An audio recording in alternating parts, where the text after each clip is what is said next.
कभी कभी रात बहुत शांत होती है, इतनी शांत कि अपनी ही सांसें अजीब लगने लगती है।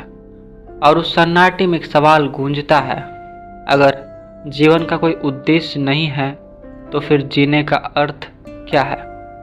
हम सब अपने भीतर कहीं ना कहीं अर्थ की तलाश करते रहते हैं। कोई प्रेम में उसे खोजता है, तो कोई धन में, तो कोई ईश्वर में।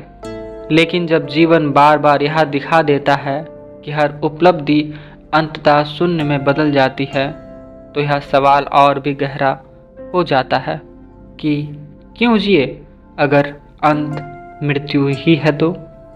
कभी कभी मुझे लगता है शायद जीवन का उद्देश्य ना होना ही जीवन का सबसे बड़ा सत्य है। हम यह मानने के लिए तैयार नहीं होते कि यह ब्रह्मांड, जिसमें अरबों आकाश गंगाएं है, असंख्य तारे हैं, धूल और अंधकार, वह किसी हम जैसे छोटे जीव के लिए कोई खास मकसद रखता होगा। यह ब्रह्मांड बिल्कुल निरपेक्ष है, ना दयालु है और ना ही क्रूर है, ना उसे हमारी परवाह है और ना ही हमारी प्रार्थना की। और इस सच्चाई में एक विचित्र स्वतंत्रता है, क्योंकि जब कोई पूर्व निर्धारित उद्देश्य नहीं होता तो हम खुद अर्थ गढ़ने के लिए स्वतंत्र हो जाते हैं। अल्बर्ट कामू ने कहा था, जीवन अर्थहीन है, और यही तथ्य उसे जीने लायक भी बनाता है। पहाड़ों पर पत्थर ढोता सिसिफस जानता था कि उसका पत्थर फिर से लुढ़क जाएगा, फिर भी वह उसे बार बार ऊपर चढ़ाता है, क्योंकि अब वह पत्थर का अर्थ नहीं बल्कि संघर्ष का अर्थ खोज चुका है। जीवन भी कुछ ऐसा ही है। हम सब अपने अपने पत्थर ढो रहे हैं। फर्क बस इतना है कि किसी ने इसे सजा माना है तो किसी ने इसे खेल समझा है। शायद यह उन छोटी छोटी बातों में छिपा है जो बिना किसी कारण हमें मुस्कुराने पर मजबूर करती है।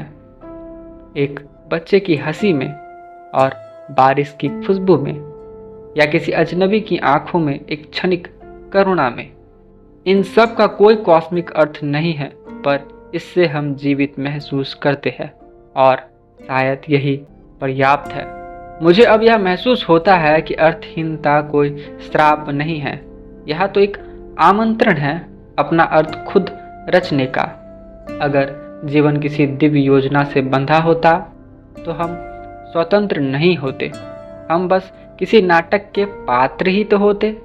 परंतु जब ब्रह्मांड कहता है, मैं तुम्हें कोई उद्देश्य नहीं दूंगा, वह हमें सबसे बड़ा उपहार दे रहा होता है। वो उपहार होता है स्वतंत्रता का। तो अगर जीवन का कोई उद्देश्य ही नहीं है तो जीवन का कारण क्या है? शायद यही कि हम खुद कारण बन जाए। किसी के चेहरे पर मुस्कान लाना, किसी के पीड़ा को थोड़ा हल्का करना, किसी के विचार को और स्पष्ट करना, ये छोटे छोटे काम किसी ईश्वर निमित्त उद्देश्य से कहीं अधिक सच्चे और अच्छे हैं, क्योंकि ये हमारे हैं।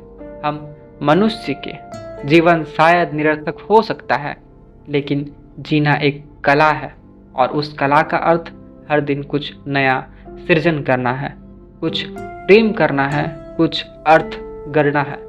शायद यही जीवन का रहस्य है कि कोई अंतिम अर्थ नहीं है, बस निरंतर सृजन का आनंद है।